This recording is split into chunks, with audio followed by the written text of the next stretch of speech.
검찰이 늑대를 피하려다 호랑이를 만난 격이다. 이런 얘기까지 나옵니다. 검찰이 늑대 피하려다가 호랑이 만났다. 예. 기본적으로는 지금 늑대보다 호랑이가 더 무서운 거예요?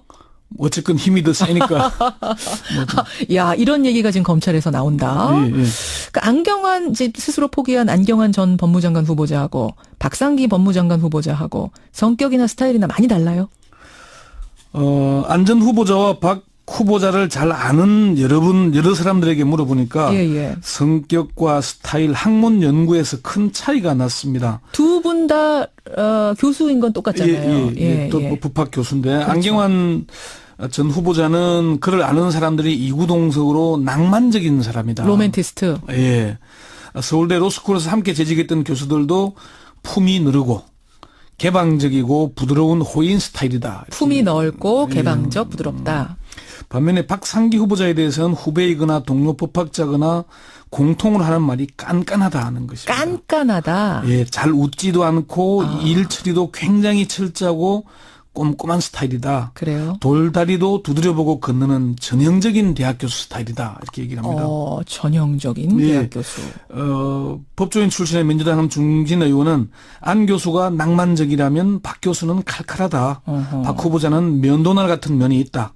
잘 웃지도 않고 깐깐한 면이 있다. 이렇게 얘기했습니다. 근데 이 성격이나 스타일 때문에 늑대, 호랑이 이렇게 말씀하신 건 아닐 테고. 네. 검찰 개혁에 대한 두 사람의 스타일도 좀 차이가 날 수 있다. 강도도 차이가 날 수 있다. 이 말씀이세요? 그러니까 검찰 개혁에 대한 세기를 두고 이제 늑대다 호랑이다 하는 거죠.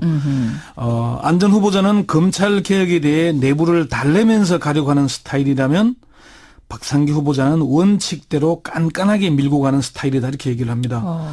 그리고 안 전 후보자는 검찰 개혁에 대한 칼럼은 썼지만 관련 논문은 없었다고 합니다. 그래요. 전공도 형사법이 아니라 영미법이나 헌법이었고요. 예. 반면 박상기 후보자는 전공이 형사법이고 오래전부터 검찰 개혁에 대한 논문을 여러 편 써왔다고 합니다.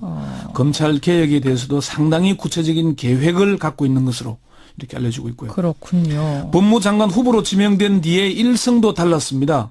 안경환 후보자는 법무장관을 맡게 되면은 법무부의 탈검사화 등 대통령의 공약을 실천하는 데 앞장서겠다. 이렇게 얘기를 했는데. 이것도 이제 개혁 의지 밝힌 거잖아요. 그런데 박상기 후보자는 예. 문재인 정부의 개혁 과제인 법무검찰 개혁을 반드시 실현해 국민의 신뢰를 회복하는데 최선을 다하겠다. 이렇게 얘기를 했습니다.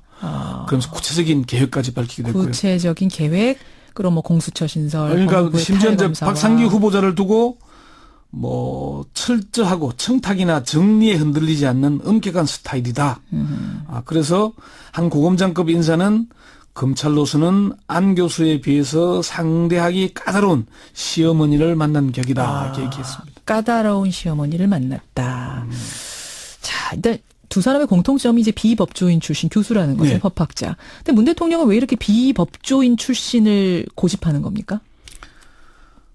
문재인 대통령은 안경환 전 후보자의 낙마에도 불구하고 다시 비법조인 출신을 지명했는데 예. 이는 비법조인 출신을 통해서 법무부와 검찰을 개혁하겠다는 문재인 대통령의 분명한 의지를 드러낸 것이다. 이렇게 평가를 합니다. 자, 그 이유 첫 번째 이유는 법조계의 공고한 카르텔을 비법조인 출신으로 돌파하겠다는 의지가 아닌가. 법조계의 공고한 카르텔, 그들만의 운동장, 그들만의 리그를 비법조인이 오지 않으면 깨기가 어렵다. 그 안에선. 문 대통령도 법조인 출신 아닙니까? 그렇죠. 그렇지만 판사와 검사, 변호사로 구성된 법조계의 카르텔은 일반인들이 상상하기 힘들 정도로 공고합니다. 그래요. 지금은 로스쿨 출범으로 인해서 출신들이 좀 다양해지고 있지만은 예. 지금 그동안 사법연수원 세대까지는 주로 법대 출신의 고시공부에 사법고시 패스에 사법연수원까지 함께한 동료의식으로 똘똘 뭉쳐져 있습니다. 몇 년을 함께 공동체에서 생활한 건가? 그리고 특권의식이 있습니다. 나는 사법고시를 패스한 무슨 선민의식 같은 게 있거든요.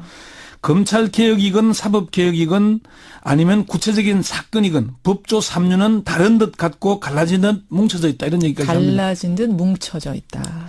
홍만표 전 검사장, 최정 전 부장판사의 수임 비리 사건에서 봤듯이 법조 3류는 다른 듯 한 몸과 마찬가지라는 게 법조계 내부에서도 인정하는 얘기들입니다. 예, 한 중견 법조인은 법조인 출신으로 법무부나 검찰 개혁은 사실 요원하다. 예. 진정한 개혁을 하기 위해서라면 검찰을 잘 아는 비법조인이 적격이다 이렇게 얘기할 정도입니다.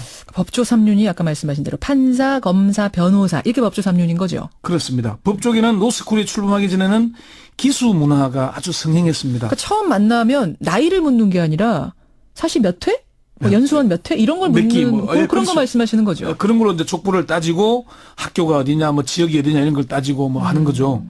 사실 정관 예우라는 것도 법조 3륜이 사실상 한 통속이기 때문에 일어나는 겁니다. 같은 고시원에서 공부했다는 인연으로 사법연수원에서 지도교수와 제자의 인연으로 예. 법원에서는 부장판사와 배석판사 검찰에서는 부장과 소속 부원의 인연으로 맺어진 관계는 상상 이상으로 끈끈하고 두텁습니다. 그렇겠네요. 예, 그렇겠네요. 첫 번째 이유는 그거. 두 번째는 뭡니까? 가장 개혁적이라는 평가를 받았던 비검찰 출신 법무부 장관을 내세우고도 개혁에 실패한 경험이 있기 때문입니다. 가장 개혁적이라고 하는 사람, 그러니까 강금실 변호사 말씀하시는 거예요? 예, 참여정부 첫 법무장관으로 판사 출신인 강금실 변호사. 그 뒤에 참여정부 개혁의 상징, 천신정으로 불렸던 천정배 의원을 내세웠지만은 예. 검찰 개혁에 실패했습니다. 그랬었죠. 문재인 대통령 당시 민정수석과 시민사회 수석 등을 역임하면서 개혁 실패를 직접 몸으로 느꼈다는 겁니다. 어허. 당시 상황을 잘 아는 중견 법학 교수는 문 대통령의 강력한 의지는 강금실 천정배의 사법개혁 실패 때문이라고 보면 된다. 예. 두 사람 모두 개혁적 인물이지만은 법조인 출신이라는 한계 때문에 개혁에 실패한 것으로 보고 있다는 겁니다. 아, 그러니까 아까 첫 번째 이유하고 좀 통하는 게 있는 겁니까? 아무리 개혁적으로 본인이 갖고 있어도 그 안에 그 공동체 안에서 쭉 생활했던 사람이 깨기에는 너무 공고한 카르텔이다. 그렇죠. 그걸 돌파하기 위해서는 이렇게 밖에서 가야 된다. 뭐 같은 뭐 사시 동기도 없고 연수원 동기도 없고 뭐 같이 근무한 이력도 없기 때문에. 예. 세 번째는 검찰 개혁이 단순히 사람 몇 명 바꾸는 식의 충성 경쟁 유도로 흐르지 않도록 하겠다는 의지의 표현이 아닌가 하는 분석입니다. 이건 무슨 말씀이세요? 촛불 시민혁명의 화두는 재벌개혁, 검찰개혁, 언론개혁 아니었습니까? 예. 특히 검찰개혁에 대한 국민적 지지는 압도적이었죠. 그렇죠. 이런 상황에서 검사 출신을 내세워 검찰을 개혁하기는 너무나 어렵다는 걸 잘 알기 때문이라는 거죠. 참여정부 당시에 강금실 장관과 송광수 검찰총장, 중수부 폐지에 대해서 송광수 당시 총장이 내 목을 쳐라 이런 얘기 있었잖아요. 예. 또 검찰을 장악해서 개혁의 바람잡이로 사용하기보다는 그렇게 하려 했다가는 검찰에 휘둘리게 된다는 걸 또 경험을 잘 안다는 거죠. 검찰을 처음에는 잘 이용하지만은 임기 말이 되면은 검찰에 휘둘릴 수 있다는 그런 걸 또 방지하겠다. 예. 사실 이명박 정부에서도 검사 출신인 김경환 법무부 장관을 내세워서 강력한 인사로 검찰을 장악했고 그 결과물이 검찰의 과잉 충성을 유발시켜서 결국 노무현 전 대통령에 대한 무리한 수사로 이어졌다는 평가가 있거든요. 아하. 그래서 지금의 검찰 개혁은 당시의 업보 때문이라는 그런 얘기가 있습니다. 그런 점들. 그래서 깐깐하고 원칙적인 형사법 전문가를 내세워서 검찰을 근본적으로 바꾸자는 의지가 있다. 예. 왜 비법조인 출신 법무부 장관을 고집하나? 마지막 이유 또 있습니까? 뭐 짧게 조국 민정수석과 박상기 후보자의 개혁 방향이 일치하기 때문이다. 안전 후보자와 조국 수석도 같은 뭐 대학에서 근무하기도 하고 잘 통했지만은 예. 특히 개혁 방침에 대해서는 두 사람의 의견이 방향이 같다는 겁니다. 그렇군요. 네. 예. 그러면 법무부 장관이 비법조인 되면은 검찰총장은 검찰 출신이 되는 건가요? 아니면 그것도 모르는 건가요? 그럴 가능성이 높은 것으로 검찰 출신이 될 거다. 지금 유력한 검찰총장 후보군은 고검장 출신인 소병철 농협대 석좌교수, 김경수 전태구 고검장, 문무일 부산 고검장 등 3명이 꼽힙니다. 예. 이제 박상기 후보자가 지역이 전남 모안 출신이니까 예. 호남 출신인 소병철 문무일보다는 김경수 전 고검장이 가능성이 높지 않냐는 얘기가 있는데 문제는 박상기, 김경수 둘 다 또 연세대 출신이라는 또 그런 점도 있고요. 어쨌건 뭐 이게 개혁을 하자면은 뭐 지역이나 뭐 대학이 무슨 문제가 있냐는 얘기들이 많이 있습니다. 그래요. 예. 늑대를 피하려다가 호랑이를 만난 검찰. 안경환 전 후보자 피하려다가 박상기 후보자를 만난 검찰. 아유, 늑대 호랑이 비유가 이게 확 와닿네요. 여기. 참여정부 첫 법무장관으로 판사 출신인 강금실 변호사.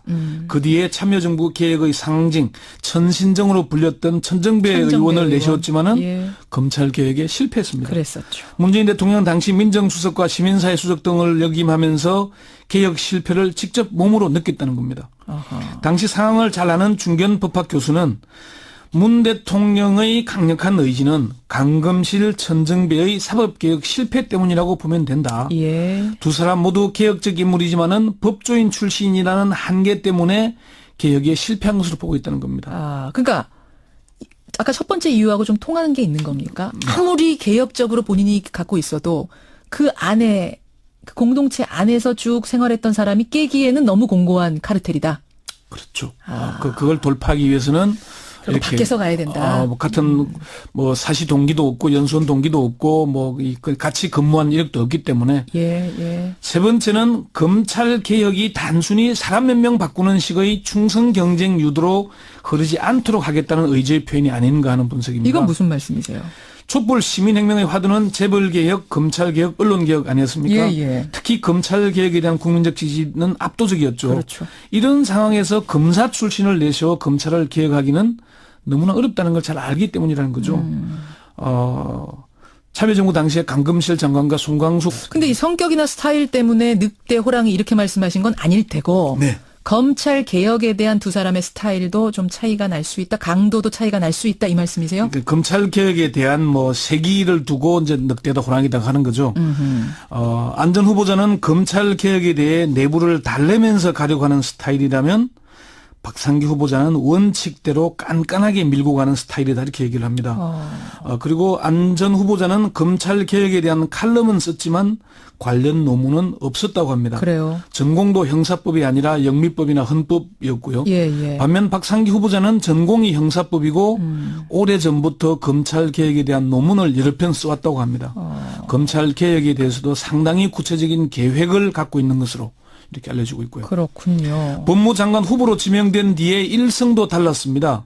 안경환 후보자는 법무장관을 맡게 되면은 법무부의 탈검사화 등 대통령의 공약을 실천하는 데 앞장서겠다. 이렇게 얘기를 했는데. 이것도 이제 개혁 의지 밝힌 거잖아요. 그런데 박상기 후보자는 문재인 정부의 개혁 과제인 법무검찰 개혁을 반드시 실현해 국민의 신뢰를 회복하는데 최선을 다하겠다. 이렇게 얘기를 했습니다. 그러면서 구체적인 계획까지 밝히게 됐고요. 구체적인 계획, 그럼 공수처 신설. 그러니까 심지어 이제 박상기 후보자를 두고 철저하고 청탁이나 정리에 흔들리지 않는 엄격한 스타일이다. 그래서 한 고검장급 인사는 검찰이 늑대를 피하려다 호랑이를 만나는 격이다. 이런 얘기까지 나옵니다. 검찰이 늑대 피하려다가 호랑이 만났다. 예. 기본적으로는 지금 늑대보다 호랑이가 더 무서운 거예요? 어쨌건 힘이 더 세니까. 야, 이런 얘기가 지금 검찰에서 나온다. 예. 그러니까 안경환 이제 스스로 포기한 안경환 전 법무장관 후보자하고 박상기 법무장관 후보자하고 성격이나 스타일이나 많이 달라요? 안 전 후보자와 박 후보자를 잘 아는 여러 사람들에게 물어보니까 성격과 스타일, 학문 연구에서 큰 차이가 났습니다. 두 분 다 교수인 건 똑같잖아요. 또 법학 교수인데 그렇죠. 안경환 전 후보자는 그를 아는 사람들이 이구동성으로 낭만적인 사람이다. 로맨티스트. 예. 서울대 로스쿨에서 함께 재직했던 교수들도 품이 느르고 개방적이고 부드러운 호인 스타일이다. 품이 넓고 개방적, 부드럽다. 반면에 박상기 후보자에 대해서는 후배이거나 동료 법학자거나 공통으로 하는 말이 깐깐하다 하는 것입니다. 깐깐하다. 예, 잘 웃지도 않고 일 처리도 굉장히 철저하고 꼼꼼한 스타일이다. 그래요? 돌다리도 두드려보고 건너는 전형적인 대학 교수 스타일이다. 이렇게 얘기를 합니다. 전형적인 대학 교수. 법조인 출신의 민주당 중진 의원은 안 교수가 낭만적이라면 박 교수는 칼칼하다. 박 후보자는 면도날 같은 면이 있다.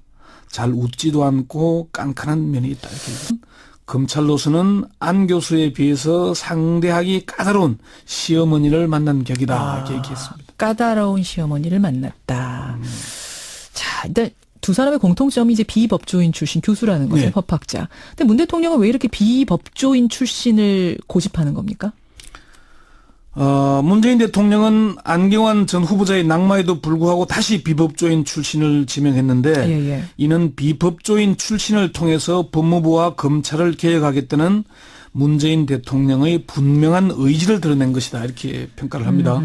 자, 그 이유 첫 번째 이유는 법조계의 공고한 카르텔을 비법조인 출신으로 돌파하겠다는 의지가 아닌가. 법조계의 공고한 카르텔, 그들만의 운동장, 그들만의 리그를 비법조인이 오지 않으면 깨기가 어렵다. 그 안에선. 문 대통령도 법조인 출신 아닙니까? 그렇죠. 그렇지만 판사와 검사, 변호사로 구성된 법조계의 카르텔은 일반인들이 상상하기 힘들 정도로 공고합니다. 그래요. 지금은 로스쿨 출범으로 인해서 출신들이 좀 다양해지고 있지만은 예.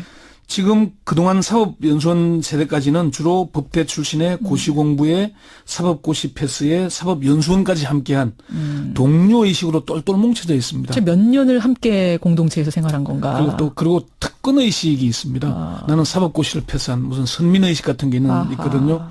검찰개혁이건 사법개혁이건 아니면 구체적인 사건이건 법조 3류는 다른 듯 같고 갈라진 듯 뭉쳐져 있다. 이런 얘기까지 합니다. 갈라진 듯 뭉쳐져 있다.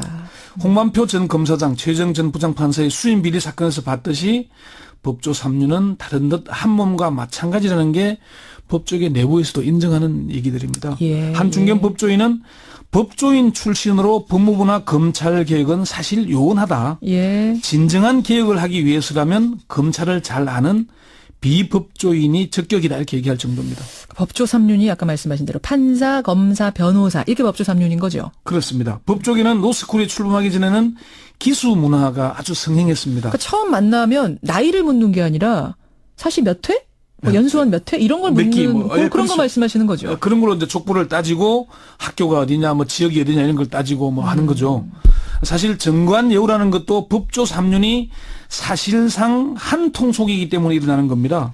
같은 고시원에서 공부했다는 인연으로 사법연수원에서 지도교수와 제자의 인연으로 예. 법원에서는 부장판사와 배석판사 검찰에서는 부장과 소속 부원의 인연으로 맺어진 관계는 상상 이상으로 끈끈하고 두텁습니다. 그렇겠네요. 예, 그렇겠네요. 예. 첫 번째 이유는 그거. 두 번째는 뭡니까?